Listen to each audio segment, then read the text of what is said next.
আসসালামু আলাইকুম। Easy learning for জুনিয়র্সের পক্ষ থেকে সকলকে শুভেচ্ছা ও স্বাগতম। আজকে আমরা ষষ্ঠ শ্রেণীর ডিজিটাল প্রযুক্তি এই বিষয়টির শিখন অভিজ্ঞতা 5 এটা দেখে নেব। শিখন অভিজ্ঞতা 5 এর সেশন 1 এ তোমাদের যে ছক রয়েছে এই ছকের উত্তরটা আজকে আমরা দেখে নেব। তো ভিডিওটি শুরু করার পূর্বে তোমাদেরকে জানাচ্ছি, তোমরা যদি আমার চ্যানেলে নতুন হয়ে থাকো তাহলে অবশ্যই চ্যানেলটিকে সাবস্ক্রাইব করে দিবে। তাহলে চলো আমরা আমাদের পড়ায় চলে যাই। আমাদের প্রথমে শিখন অভিজ্ঞতার যে শিরোনাম তা হচ্ছে বন্ধুর সাথে ভ্রমণ পরিকল্পনা। এরপরে এখানকার যে লেখাটি আছে তোমরা একটু পড়ে নিও। এখানে বোঝানোর মতন তেমন কিছু নেই। আমি সেশন 1 এ ডিরেক্ট চলে যাই।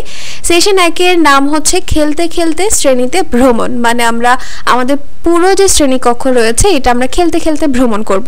ভ্রমণ পরিকল্পনা করার আগে এই সেশনে আমরা একটা খেলা খেলবো। খেলাটির নাম হচ্ছে খেলতে খেলতে শ্রেণীতে ভ্রমণ। নাম শুনেই বোঝা যায় যে খেলাটি শ্রেণীকক্ষে খেলতে হবে, তবে চাইলে শ্রেণীর বাইরেও খেলা যাবে। খেলাটি খেলার পদ্ধতি পরের পৃষ্ঠার নিচের ঘরে দেখানো হলো। তাহলে এইখানে আমাদের খেলাটি কিভাবে খেলবো তা লেখা রয়েছে। প্রথমে খেলার প্রথম ধাপ হচ্ছে যে আমরা একটা সহপাঠী পছন্দ করব যে কিনা আমার ভ্রমণের সময় ভ্রমণ সঙ্গী হবে। ভ্রমণ সঙ্গী নির্ধারণ হয়ে গেলে টিচার আমাদেরকে একটা জায়গায় দাঁড়াতে বলবে যেখান থেকে মেইনলি শুরু হবে। ঠিক আছে, শিক্ষক আমাদের স্কুলের মাঠে অথবা বারান্দায় নিয়ে যাবেন, যেখানে পাশের চিত্রের মতো ঘর এঁকে দিবেন। অঙ্কিত ঘরগুলোর সামনের দিকে শুরু এবং পেছনের দিকে শেষ লেখা থাকবে। যে বৃত্তর মধ্যে শুরু এবং শেষ লেখা এবং এর মাঝখানে এরকম করে কিছু বক্স করে দিবে। ঠিক আছে, আমাদের শুরু থেকে শেষ পর্যন্ত আসার জন্য কিছু ধাপ অবলম্বন করতে হচ্ছে। শুরু থেকে প্রথমে আমরা এই ধাপে আসব, এরপরে এই ধাপ, এরপরে এই ধাপ, তারপরে আমরা এই ধাপে আসব। এটাই হচ্ছে বলা হয়েছে যে নিচের চিত্রের মতন শুরু থেকে শেষ পর্যন্ত আমরা কতগুলো ধাপ অতিক্রম করব সেটা আমরা টিচারকে দেখাবো। এবার খেলাটি থেকে কি আমরা কিছু বুঝতে পারলাম? হ্যাঁ, খেলাটি থেকে আমরা এইটা বুঝতে পারলাম যে ভ্রমণের পরিকল্পনাতেও কিছু ধাপ থাকবে এবং আমাদের তা চিহ্নিত করতে হবে। শুধু ভ্রমণ পরিকল্পনাতেই যে ধাপে ধাপে কাজ করা হয় ব্যাপারটা কিন্তু এরকম নয়। আমাদের চারপাশে যে কাজই আমরা করি না কেন প্রত্যেকটা কাজই আমরা কিছু ধাপ অবলম্বন করে করি। ঠিক আছে, যেমন আমাদের আশেপাশে যে সকল ডিজিটাল যন্ত্রগুলো আমরা দেখতে পাই সেই সকল যন্ত্র কিন্তু কিছু ধাপ মেনে কাজ করে। ডিজিটাল যন্ত্র ছাড়াও আশেপাশের সব কাজেই কিন্তু ধাপ মেনে হয়। যেমন ধরো তোমার বাসায় কেউ রান্না করছে, তো একটা জিনিস রান্না করার জন্য আমাদের কিছু ধাপ অবলম্বন করতে হয়।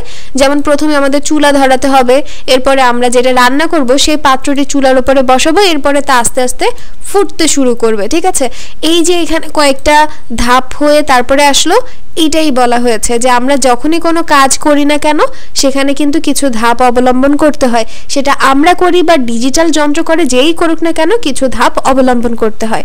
এখানে ঠিক তাই বলেছে। ঠিক আছে, যে আমরা ধাপে ধাপে আমাদের কাজগুলো শেষ করি। এরপরে এখানে কি বলেছে যে তাহলে আমরা দেখি যে আমাদের জীবনের প্রতিটি কাজই নির্দিষ্ট ধাপ মেনে হয়ে থাকে। একে কম্পিউটারের ভাষায় বলা হয় অ্যালগরিদম। আমাদের চারপাশে সবকিছু লক্ষ্য করলেই আমরা তা বুঝতে পারবো। আমাদের শুধু সবকিছু কিভাবে একটার পর একটা হচ্ছে তা বুঝতে হবে, তাহলে অ্যালগরিদম আমরা সহজেই বুঝতে পারবো এবং লিখতেও কিন্তু পারবো। এখন তোমাদের একটা কাজ দিয়েছে, সেই কাজটি হচ্ছে যে আগামী সেশনের একটা প্রস্তুতি। বাড়ি থেকে বিদ্যালয়ে আসার সময় আমরা ধাপে ধাপে যে কাজগুলো করে বিদ্যালয়ে আসি তা নির্ধারিত স্থানে লিখে নিয়ে আসি। অর্থাৎ ধরো তুমি তোমার স্কুলে যাওয়ার জন্য বাসা থেকে একদম যে যে কাজগুলো করেছো তার একটা ধাপ ধাপ তৈরি করবে। যে প্রথমে তুমি ঘুম থেকে উঠেছো, এরপরে ফ্রেশ হয়েছো, নাস্তা করেছো, একটু পড়তে বসেছো, এরপরে তুমি রেডি হয়ে স্কুলের উদ্দেশ্যে রওনা দিয়েছো, তারপরে তুমি রিক্সা বা বাস যেভাবে পারো সেভাবে একটা ট্রান্সপোর্ট নিয়ে এরপরে স্কুলে এসেছো, এরপরে শ্রেণীকক্ষে বসেছো। তো এই যে তোমার বাড়ি থেকে বিদ্যালয়ে আসার যে ধাপটা এটাই তোমাদেরকে লিখতে হবে। তাহলে চলো আমরা কিভাবে লিখবো এটা। আমরা প্রথমে লিখে নিব যে বাড়ি থেকে বিদ্যালয়ে আসার ধাপ। অবশ্যই আমাদেরকে শুরু এবং শেষ কিন্তু লিখতে হবে। ঠিক আছে, তো প্রথমে হচ্ছে শুরু, এরপরে বিদ্যালয়ের জামা কাপড় পরা, এরপরে ব্যাগ গোছানো, বাসা থেকে বের হয়ে রিক্সা বা গাড়িতে ওঠা, বিদ্যালয়ের গেটে নামা, শ্রেণীকক্ষে প্রবেশ করা এবং সর্বশেষ ধাপ হচ্ছে শেষ, অর্থাৎ আমি শ্রেণীকক্ষে প্রবেশ করে গিয়েছি।